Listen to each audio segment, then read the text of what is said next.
सभी प्यारे व्यूअर्स का वार्म वेलकम करता हूँ वाईटी योर इंग्लिश ट्यूटर पे। एक स्पेशल एक्सरसाइज कर रहे हैं हर सैटरडे को अपने एग्जाम स्पेसिफिक क्लासेस में आपकी ले रहा हूँ। किसी का प्रीलिम्स आ रहा है, किसी का मेंस आ रहा है, तो ये एक डेढ़ महीना अपने इस एक्सरसाइज को करेंगे। और अपनी क्लासेस की एक ही खूबी है, एक ही खासियत है, मैं कोशिश करता हूँ इंग्लिश में लॉजिक का तड़का लगाने की। तो हर सैटरडे एक टॉपिक को अपने उठाएंगे। जैसे इस सैटरडे हमने अरेंजमेंट लिया है, लास्ट सैटरडे हमने एरर्स को लिया था, और मैं लॉजिक और सेंटेंस ब्रेकिंग टेक्निक के जरिए आपको सभी क्वेश्चन सॉल्व करना सिखाऊंगा। ये टेक्निक्स पकड़ लोगे तो टॉपर्स का स्कोर आना बहुत ईजी हो जाएगा। आज के क्वेश्चंस आपको मेंस लेवल के मिलेंगे, एसएससी के, साथ में एक मिलेगा मेंस का बैंकिंग का। ठीक है, 7 स्टेटमेंट वाला मोटा वाला, तो इसको भी मैं इसी लॉजिक से सॉल्व करवाने की आपको कोशिश करूंगा। चलिए शुरू करें। अब ये फर्स्ट क्वेश्चन है और ये बिल्कुल भी इजी नहीं है, बिल्कुल भी इजी नहीं है। ये हल्के मत लेना, इसको आराम से पढ़ लो। इसको पॉज करो 15-20 सेकंड वीडियो को और बताओ क्या सीक्वेंस बनेगा।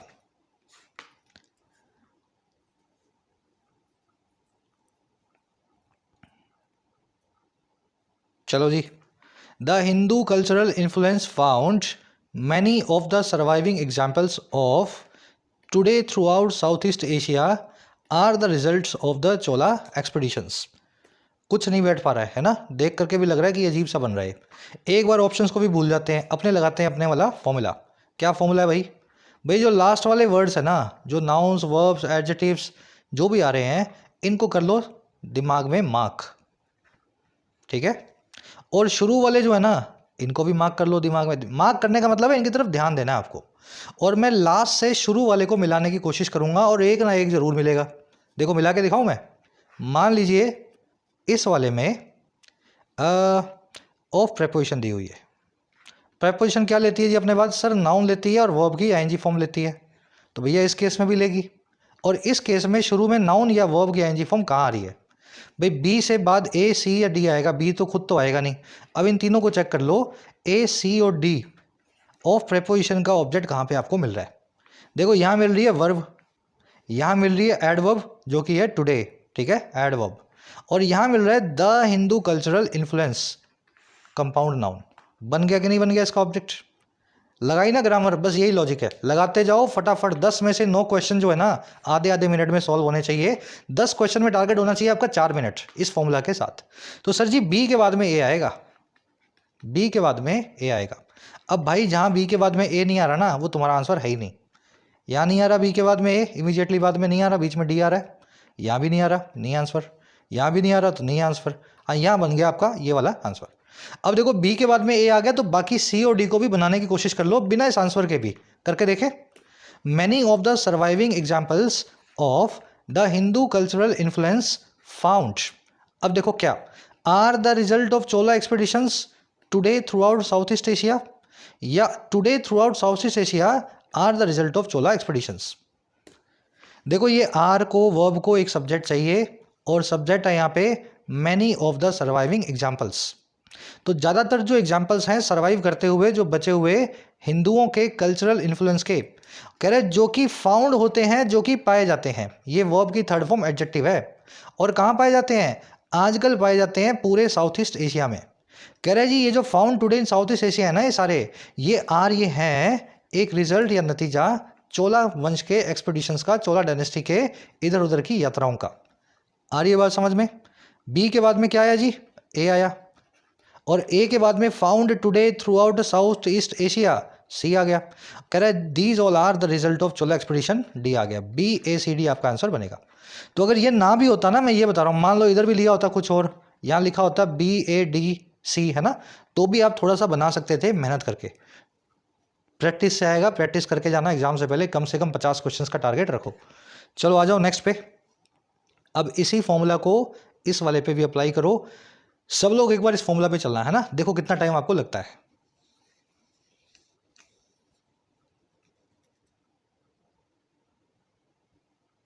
चलो।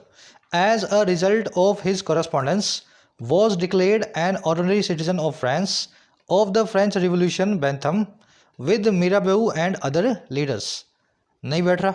चलो लास्ट वर्ड पकड़ो, correspondence, citizen of France, Bentham, other leaders, with, of, was declared, as या एज ए रिजल्ट। पूरा लेना चाहो तो पूरा भी ले सकते हो।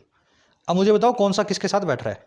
देखो बेंथम एक सिंगुलर सब्जेक्ट है और यहाँ पे मिल रही है singular verb. Bentham was declared, बन रहा है नहीं बन रहा? बन रहा है जी नहीं बन रहा? मान लो वॉज डिक्लेयर्ड को बेंथम की वर्ब नहीं बनानी तो आप इसकी बना दोगे क्या, अदर लीडर्स की? यार लीडर्स तो प्लूरल है, वॉज तो नहीं आएगा।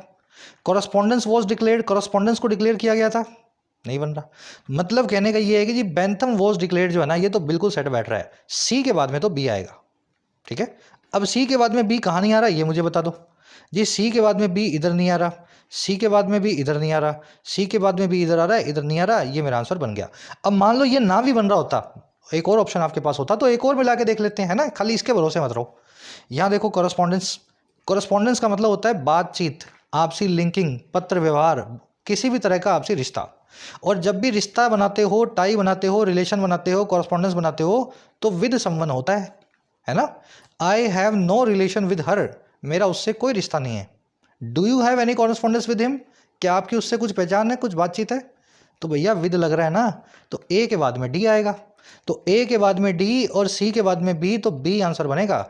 और पूरे का मतलब ये निकला, एक नतीजे के तौर पे अपनी बातचीत या पहचान के मीरा बहू नाम की इस औरत के साथ और दूसरे कई लीडर्स के साथ, जो लीडर्स, अब देखो आएगा सी, जो लीडर्स हैं फ्रेंच रिवॉल्यूशन के, फ्रांस क्रांति के, फ्रांस की क्रांति के, कह रहा है इसकी कॉरस्पॉन्डेंस के नतीजन जो बेंथम नाम का आदमी था ना, इस पूरी वजह से डिक्लेयर किया गया।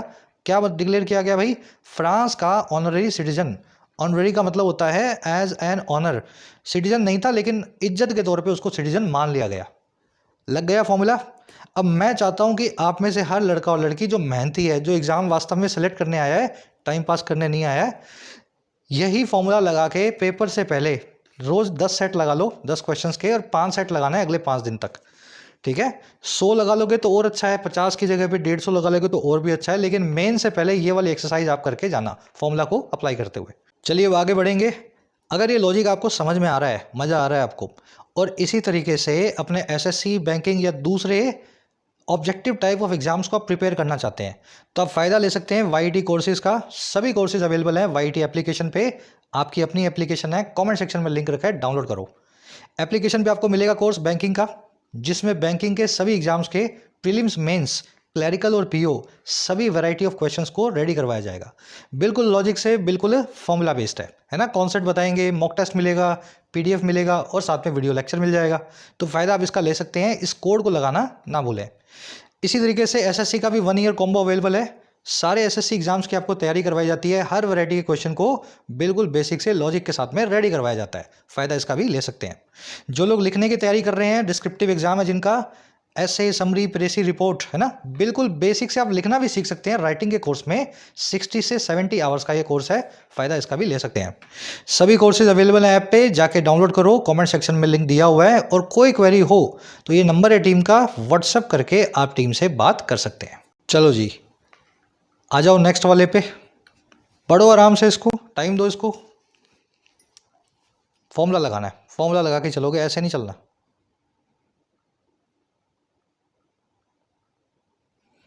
चलो जी पढ़ो मत, इसको लास्ट वाले पकड़ लो पहले, बस इनको पकड़ लो और शुरू वालों से कनेक्ट करने की करो कोशिश। भाई यहाँ पे आ रहा है एक पजेसिव, आ रहा है कि नहीं आ रहा? और पजेसिव के बिल्कुल बाद में क्या आता है जी? नाउन आता है या फिर प्रोनाउन आता है। ऐसा ही होता है ना, प्रोनाउन तो आता ही नहीं, नाउन ही समझो आप। माई, योर, राम्स, मोहन्स, एडमिनिस्ट्रेशंस, इसके बाद में कुछ आएगा ना। अब मुझे बता दो नाउन कहाँ आ रहा है, चारों में से नाउन कहाँ आ रहा है? अजी नाउन तो यहीं आ रहा है, ये प्रोनाउन है, पजेसिव से कैसे जोड़ा जाए इसको? As a result of the administration's attempts to cut spending, result के तौर पे, नतीजे के तौर पे जो थे प्रशासन के उन कोशिशों का, जो था कट करने का खर्चे को यानी स्पेंडिंग को, है ना, इसके एक नतीजे के तौर पे। अब कुछ हुआ होगा वो आगे बता दोगे आप बी और डी से। अब पहले देख लो सी के बाद में ए कहाँ नहीं आ रहा, उसको आंसर नहीं बनाएंगे। तो यहाँ नहीं आ रहा इसको मत बनाओ, यहाँ नहीं आ रहा इसको मत बनाओ, या तो आ ही नहीं रहा, यहाँ आ रहा है। डीबी से बैठ रहा है कि नहीं बैठ रहा? डीबी से ऐसे बैठ रहा है, शी अट्रैक्टेड पब्लिक अटेंशन, उसने लोगों के अटेंशन को अट्रैक्ट किया, अभी लगा दो, during her first months in office, अपने पहले महीनों के दौरान ही ऑफिस के अंदर। अच्छा क्यों अटेम्प्ट किया? इसलिए उसने अटेंशन को ग्रैब किया एक नतीजे के तौर पे प्रशासन के या एडमिनिस्ट्रेशन की उन कोशिशों के, जो था स्पेंडिंग को खर्च करने का। तो वो ऑफिस में आई, कुर्सी पे बैठी, लेकिन उसके बैठते ही प्रशासन ने अपना खर्चा कम कर दिया। तो खर्चा कम किया तो लोगों ने उसकी तरफ, उसका ध्यान गया, लोगों का ध्यान उनकी तरफ गया, है ना। तो उस बंदी ने लोगों की अट्रैक्शन को अट्रैक्ट किया। समझ गए? चलो, अब ये वाला आंसर आपका यहीं बन गया, DBCA। अब आ जाओ नेक्स्ट पे। अभी शुरू में टाइम लगने दो, 1 मिनट आधा मिनट, कोई बात नहीं, बाद में 10-10 सेकंड के बन जाएंगे। जब यहां टाइम लगेगा तो एग्जाम में नहीं लगेगा, है ना।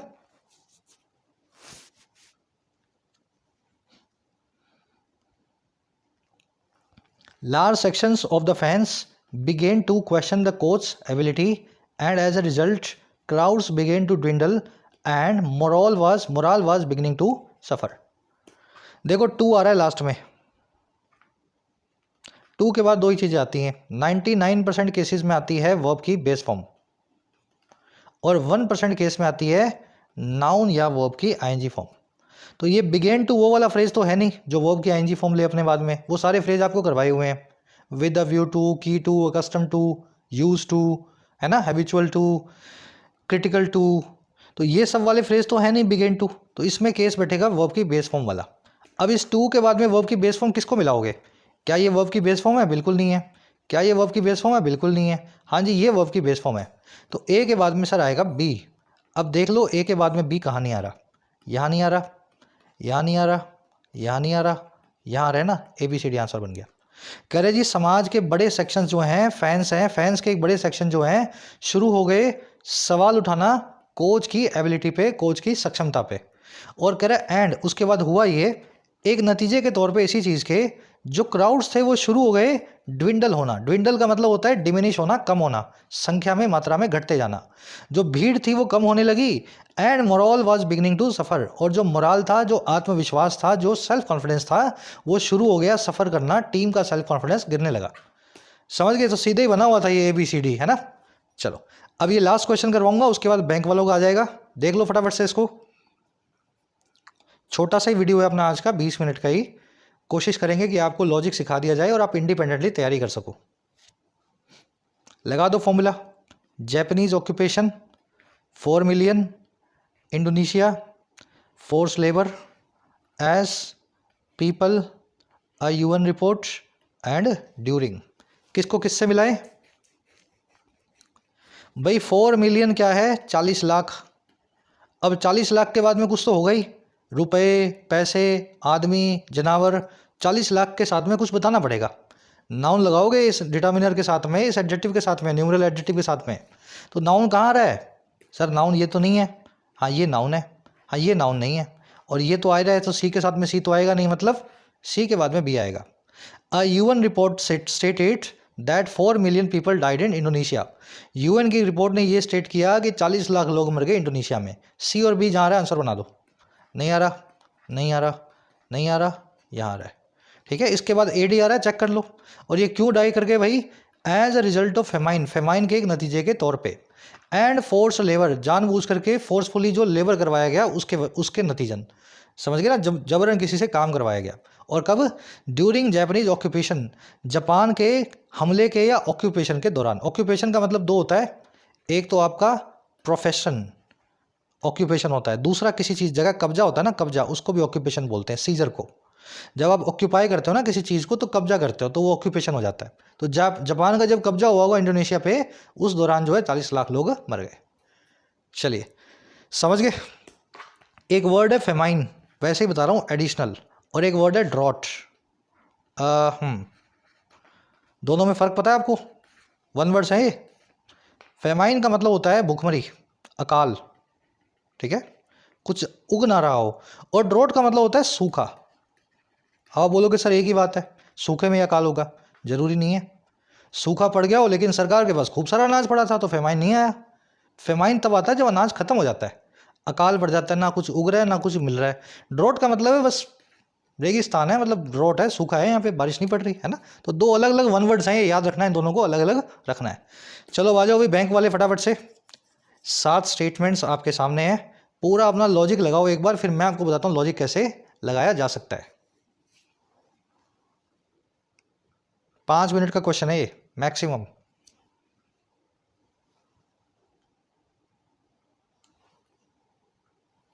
शुरू कर दूं मैं, कर लोगे आप खुद से? एक बार खुद से यहाँ पॉज करके लगा लो अपना लॉजिक, फिर मैं करवा रहा हूँ, है ना, फिर इसको देख लेना, पॉज करके खुद कर लो पहले। कह रहा है जी कोविड-19 has tested the ability of governments to deliver financial and other forms of support to vulnerable people. कोविड-19 ने टेस्ट किया है एबिलिटी को, सक्षमता को, ताकत को सरकारों की, और किस चीज़ को करने की भाई? डिलीवर करने की, ला करके देने की फाइनेंशियल और दूसरी फॉर्म्स ऑफ सपोर्ट को गरीब लोगों को, वल्नरेबल पीपल को। तो ये बताना चाह रहा है कि कोविड-19 से सरकारों का इम्तिहान हुआ है कि कैसे वल्नरेबल लोगों को कुछ हेल्प पहुंचाई जाए। कह रहा है जी बट, ध्यान देना इस बट पे, but in some countries digital ID systems have enabled the authorities to identify populations reliably and remotely. कह रहे लेकिन कुछ कंट्रीज में डिजिटल आईडी सिस्टम जो है उन्होंने इनेबल किया है, ताकत दिया है, सक्षम बनाया है सरकारों को, अथॉरिटीज़ को, कि वो आइडेंटिफाई करें और पहचानें पॉपुलेशंस को, यानी आबादियों को अच्छे रिलायबल तरीके से और रिमोट तरीके से, जाके नहीं, घर से ही, रिमोटली मतलब दूर से ही पहचान ले, बिना उनके घर जाके, बिना उनका दरवाज़ा बजाए। अब तीसरा देख लो, इट से शुरू हो रहा है, ध्यान देना इस पर। It has allowed them to make emergency cash transfers to vulnerable groups. अब ये कोई चीज़ है, इसने अलाउ किया है इनको, किनको भाई? देम को, कि वो इमरजेंसी कैश ट्रांसफर्स करें वल्नरेबल ग्रुप्स को, ऐसे ग्रुप्स को जो वल्नरेबल हैं, जो कमज़ोर हैं। अब कौन कौन से हैं? Such as women and girls, the poor, informal and migrant workers and people living in remote areas and refugees, इस तरह के लोगों को।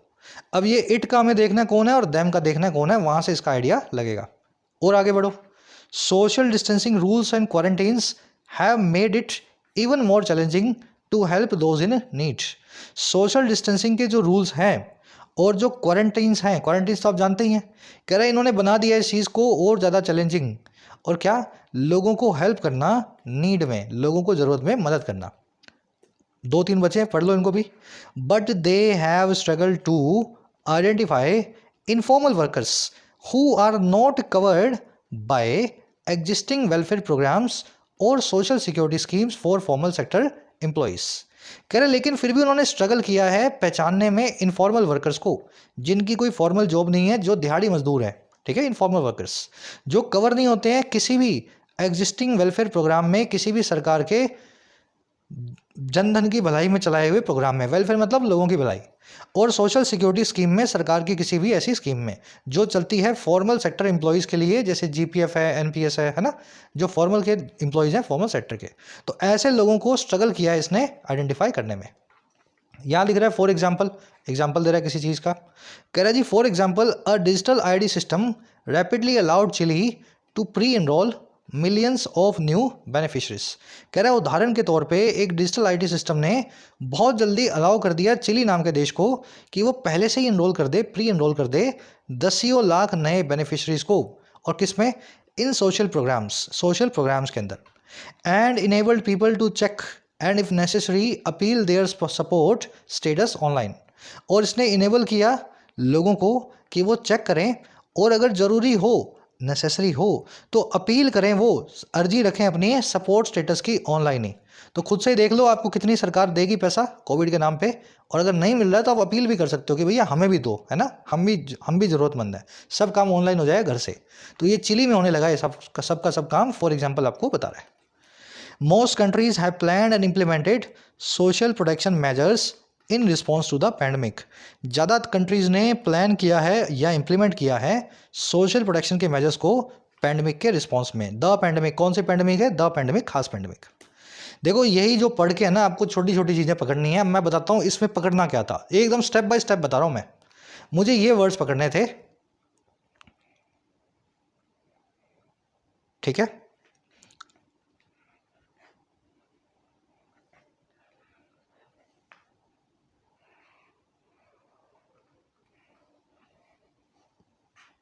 और लास्ट में द पैंडमिक। ये जो आपने पूरा पढ़ा है ना, इन वर्ड्स के सारे सॉल्व हो जाएगा। इसलिए कहता हूं मैं, एक बार इस फॉर्मूला को सीख लो और अप्लाई करके देखो हर जगह। अब देखो कैसे, यहाँ पे किसी खास पैंडमिक की बात हुई है और यहाँ पे पैंडमिक के बारे में बताया गया है। बताया गया नहीं बताया गया? बताया गया नहीं बताया गया? तो पहले मैं पैंडमिक की बात कर रहा हूँ नाम बता के, फिर मैं लिख रहा हूँ इस खास पैंडमिक की बात करके। समझ रहे हो मेरी बात को? ये ए से जी कनेक्टेड है। कैसे कनेक्टेड है, यहाँ पे पेंडेमिक का नाम आया है और यहाँ पे द पेंडेमिक लिख करके इसी पेंडेमिक के बारे में और बात की गई है। दूसरी चीज़ देखो भाई, इस चीज़ ने अलाउ किया है इन लोगों को कि वो इमरजेंसी कैश ट्रांसफ़र करें वल्नरेबल ग्रुप्स को। किस चीज़ ने भाई, किस चीज़ ने? डिजिटल आईडी सिस्टम्स ने। अब आप बोलोगे सिस्टम्स प्लूरल है तो इट क्यों आ गया? ये कह रहा है कि ये जो सिस्टम है ना, इस सिस्टम को इस्तेमाल करने का जो काम है उसने अलाउ किया है कि इमरजेंसी कैश ट्रांसफ़र किया जाए। इसमें यहाँ लिखा भी हुआ है कि डिजिटल आईडी सिस्टम से अथॉरिटीज़ बहुत अच्छे से आइडेंटिफाई कर लेती हैं और पॉपुलेशंस को रिलायबली और रिमोटली पहचान लेती हैं। समझ रहे हो मेरी बात को? बट लगा हुआ है यहाँ पे, इससे पहले कुछ और सेंटेंस आएगा वो बाद में देख लेंगे, लेकिन ये सिस्टम से बी से सी जुड़ा हुआ है ना। अब देखो जो सी है ना, इसमें इमरजेंसी कैश ट्रांसफ़र किया है वल्नरेबल ग्रुप्स को डिजिटल सिस्टम को यूज़ करके। इसी के एग्जाम्पल तो दिया जा रहा है एफ में। फॉर एग्जाम्पल डिजिटल सिस्टम को यूज़ करके चिली ने भी ऐसा किया है। बात आ रही है समझ में? आपके दिमाग में आएगा सर ये सिस्टम के बाद में बिल्कुल यही रख देता हूँ, क्यों ना रख दूँ मैं? यहाँ पे सिस्टम की बात हुई, यहाँ पे चिली का एग्जाम्पल दे देता हूँ, इसको मैं बाद में रख दूंगा। नहीं, बाद में नहीं रख सकते, इसमें इट लगा हुआ है, ये इट इससे कनेक्टेड है। पहले बी के बाद में आएगा तो सर सी आएगा और फिर आएगा एग्जाम्पल वाला केस बी सी एफ। समझ गए? अब मान लो आपके पास टाइम कम है एग्जाम में, आप पूरा सॉल्व नहीं कर पाए, तो सर बी सी एफ एक जोड़ा तो बना लिया आपने, इतना तो बना लिया। अब देख लो बी सी, अब ये क्वेश्चन कैसे हैं? ए के बाद क्या आएगा, डी के बाद में क्या आएगा, जी के बाद में क्या आएगा, सी के बाद में क्या आएगा, बी के बाद में क्या आएगा? तो बी के बाद में सर एफ आएगा। सी के बाद में क्या बनाया मैंने? बी सी एफ बनाया ना, तो बी के बाद में आएगा सी, बी के बाद में आएगा सी और सी के बाद में आएगा सर एफ। दो बन गए, ठीक है? तो बी सी एफ से आपके दो बन गए, बी सी और एफ। अब बनाना है जी अपने को बी सी एफ को छोड़ के ए डी ई और जी को। ए और जी तो कनेक्ट हो गए आपस में। कोविड-19 ने सरकारों की एबिलिटी को टेस्ट किया है और बहुत सारी सरकारों ने इसी पेंडेमिक, खास पेंडेमिक के दौरान प्लान किया है, इंप्लीमेंट किया है सोशल प्रोटेक्शन मेजर्स को। बना नहीं बना ए और जी? अब बचा क्या? डी और ई बचा, डी और ई बचा ना। अब देखो कह रहा है but they have struggle to identify informal workers. बिल्कुल सेट बैठ रहा है।